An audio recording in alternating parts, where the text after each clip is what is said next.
Does it feel a little more like March in April? The reason for that, we're finally contending with some wind. Wind is very common for the desert in spring. We didn't see any of that last month. Instead, we had that massive dome of high pressure that was actually a little more indicative of what we see during the summertime season. But finally, we've got these lows pushing on through and temperatures, well, they're cooperating. How about 85 today in Fountain Hills? I love it. 89 for Goodyear. I've got 87 in Buckeye, 86 in Scottsdale, and about 88 in Phoenix. The rest of the day, yep, we've got a couple of thin clouds out there here and there. But remember, you know what that wind does? It creates this barrier of pressure in the atmosphere. So we are going to be clear at times. And that also allows us to cool off nicely this evening. From the 80s, we'll be in the 70s by 11 o'clock and not stopping there. Nope. We're going to drop down to about 65 degrees. But again, the all important velocity and direction as far as our wind goes,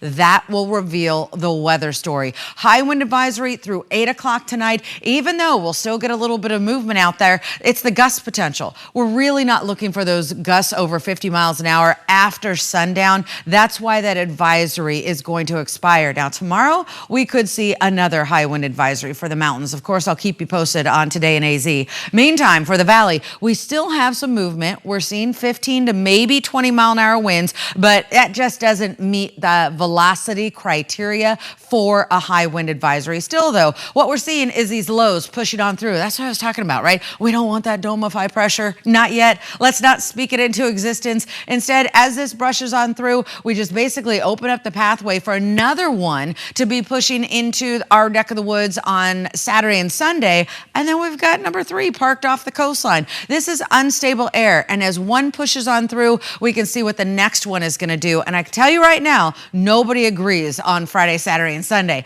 I think the best bet for us will be a little bit of moisture in the higher elevations on Saturday. But some of the forecast models even has us kind of springing a leak here in the valley on Thursday and Friday. So be ready for a stray shower here or there. Don't cancel on your plans. Also, be ready for some strong winds. I mean, we've got wind through the weekend, and that is going to draw down the heat. I mean, from 97 last Sunday down to 81 degrees this Sunday. That's all because the wind machine is cranking. All right, don't go anywhere. We've got more coming your way after the break.